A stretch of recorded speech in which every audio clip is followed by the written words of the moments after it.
Hi all, Weston here from Nerds for Knowledge. And those of you who don't know me, this is my channel. Welcome. Those of you who do, you'll know that amongst other things, I am a gamer. I have been a gamer my whole life. I grew up playing strategy games, card games, and dice games.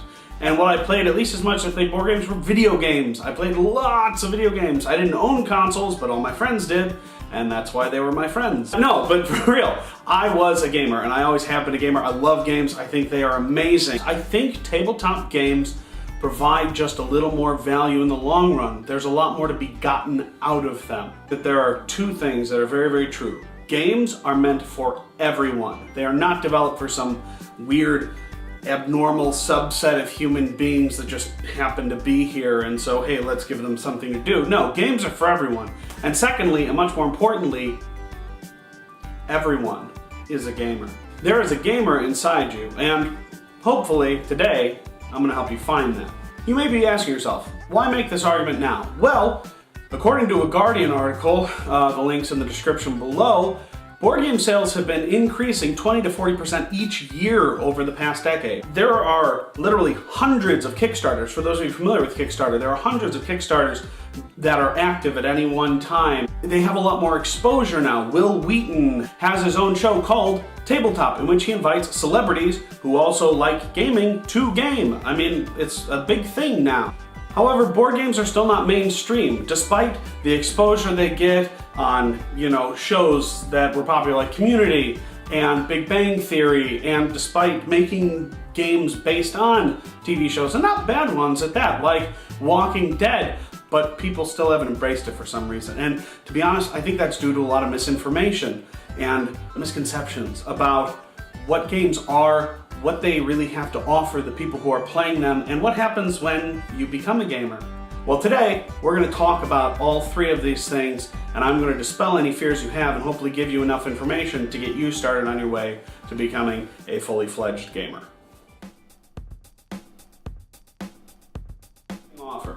Well, for those of you who aren't familiar with games, or for those of you who grew up in the 50s and 60s and when there weren't that many good games, or who had parents who grew up in the 50s and 60s and 70s and played the games that they played, if someone says, do you play games? You're going to say, oh, like Monopoly, Risk, I don't like those. Well, guess what? Not that many people do. That's because in the traditional sense, they are games, but in a real sense of fun, interactive, well-designed, they're not games. And you know what? Cracked.com, a fun little website, wrote an article called 6 Games That Ruined It for Everyone. It's in the description below. You should check it out. It's very funny. It talks about a lot of the games that people hate and the reason that a lot of people hate games. What's awesome about the article is it instead gives you 6 games to play. If you go to BoardGameGeek.com, that's like the source of board game information online, you will find that they have 74,000 entries for board games. There are 84 categories of games. There are 51 mechanics that these games are based on. But you know what? Let's talk actual games for a second. Let's say that you like negotiation and bluffing and things like that. Well, how about Cosmic Encounter? You try to colonize other planets and you colonize 5 planets, you get it. Okay, well maybe you don't like aliens and that kind of thing, but you still like the negotiation and the bluffing. Well, why don't you play lifeboats? You're a bunch of sailors stuck in a boat, in a lifeboat, you gotta get to an island, you gotta throw people off on the way there. Or maybe you like working as a group, you want to alleviate social pressure. You're not big on like, oh gosh, competition, you get all paralyzed with fear. Fine, play something like Castle Panic. You're fighting off orcs and goblins that are trying to tear down your castle as they come in. You don't like fantasy? That's absolutely fine. Go ahead and play Flashpoint Fire Rescue. You can play firemen trying to rescue victims from a burning building before it collapses. Maybe you're just not big into social situations. Well, guess what? There are a lot of games made with good solitaire variants or for solitaire play, such as Thunderstone or Ambush. These are games you can play by yourself. Maybe you're a card game player, you grew up playing Hearts. Well, you know what? Diamonds is a phenomenal game. Or you like something more peaceful, more relaxed, something a little more zen. How about Tsuro? Just moving your guys along a path, trying to avoid hitting the outside. Or maybe you enjoyed, that playing as soldiers as kids, that kind of thing. Well, there's a lot for you. In addition to the traditional war games, you've got miniature war games like Battlelore or Dungeons & Dragons Attack Wing. but maybe you like something more realistic, something historical. Well, then you can go with Command and Colors Ancients, or Napoleonics, or Memoir 44 and do World War II battle. Maybe you like politics. So you know what? You can be a member of the UN Security Council in Article 27 and debate and bribe and negotiate to get the issues that you care about put on the articles that you guys are discussing. And then finally, if you want to be really creative and have everything kind of going on up here, there are RPGs, like Dungeons & Dragons, like, the Star Wars RPG, Doctor Who RPG, Pathfinder. There are a million. Everyone can find something that they like. So what are the advantages of playing board games? Well, I feel like there are quite a few. Let's discuss some. Let's say you think you're not good at games. A lot of people say that. I hear that, oh, well, I'm not good at games. Fine. There was a BBC article recently about a study done of abstract board game players and how they essentially activated parts of their brain when they worked at becoming better at these board games, or it suggested that people aren't inherently good at games. That by practicing games, they become good at games because they're training their brain to work in certain ways. So let's say that you like video games. You're going, I love video games. Why do I need both? I don't need video games and board games. Well, guess what? I play both. There's no reason you can't. Much more importantly, video game companies have finally started to realize the presence that board games really have. And you've got games coming out like BioShock Infinite, board game. You've got The Witcher, board game. And this isn't new either. Pokemon was a video game that they created an anime for and then created a trading card game for based on the anime, based on the video game. That's a lot of stuff going on, but guess what? It's still the third most popular trading card game that's running right now. And now you have board game companies that are starting to create apps of their games, like Ticket to Ride, like Galaxy Trucker, and these are successful and popular apps, and people are then going back and buying the board games. There was an article on Kotaku that talked about why board games are better than video games. The main point that the author was making was that technology and this need or the necessity of being able to program and having to run for bugs and do all of this and that essentially means that board games are a lossless game design, whereas video games are not. Video games are game by committee, and so you run into so many issues where this person came up with this phenomenal idea, and then it just became something else entirely. Board game design is completely different. Someone thinks of an idea, they make a game, they play test it, yeah, it might have a couple of changes due to play testing, but it's the game that they made, and it's the designer's ideas in a box. And the thing that I find most interesting about games, about board games versus video games, is that there are no do-overs in board games. In video games, some games are hard. Some games don't give you that choice to save. But you know what, for the most part, video games are video games, and you can redo something if you don't like how you did it.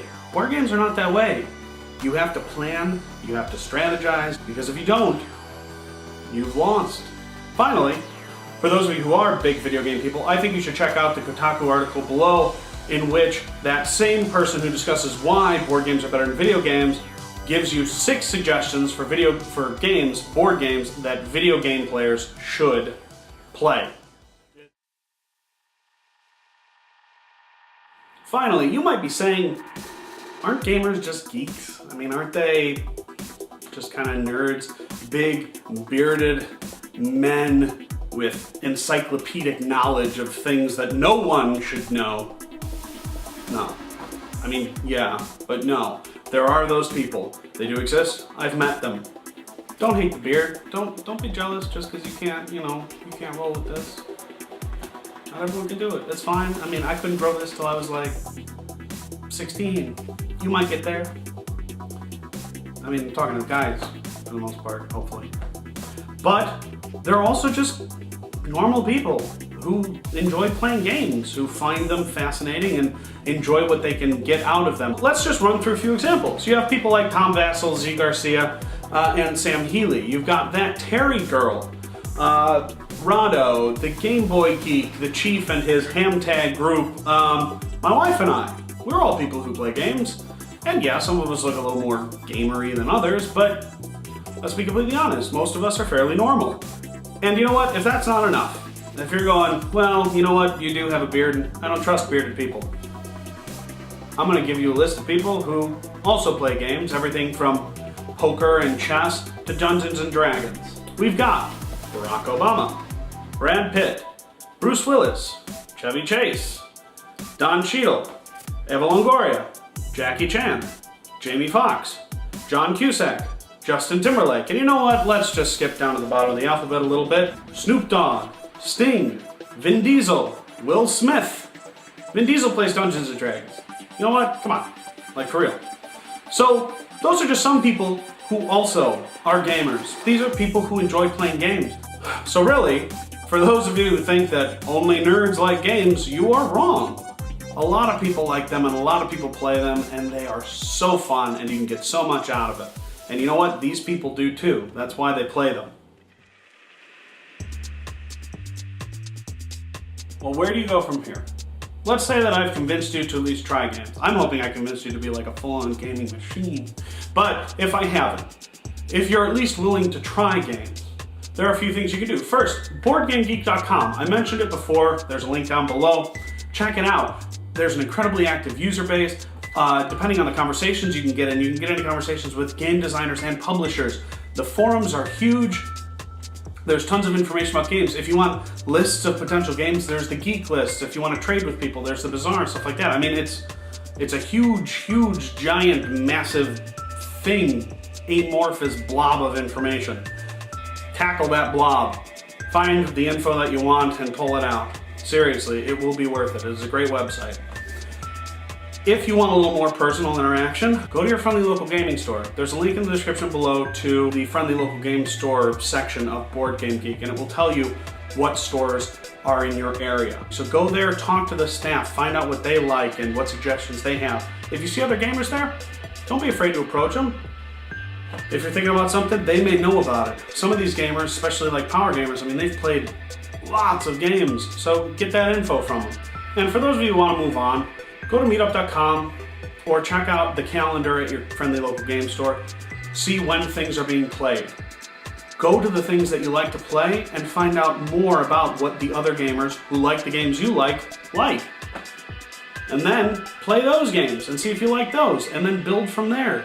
This is how you grow a hobby.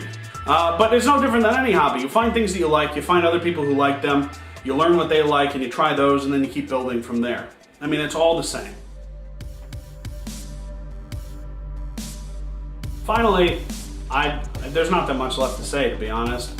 I love games, and I want other people to love games. I want people to play them, because to be completely honest, everyone can find a game that they like, or a few games that they like, and if you do, you will get so much out of it. The social experience, the intellectual experience, games offer so much value to those people who play them, and I think you should at least give it a chance. Hopefully you will, and I'll see you around whenever I do my next review. Have a nice day.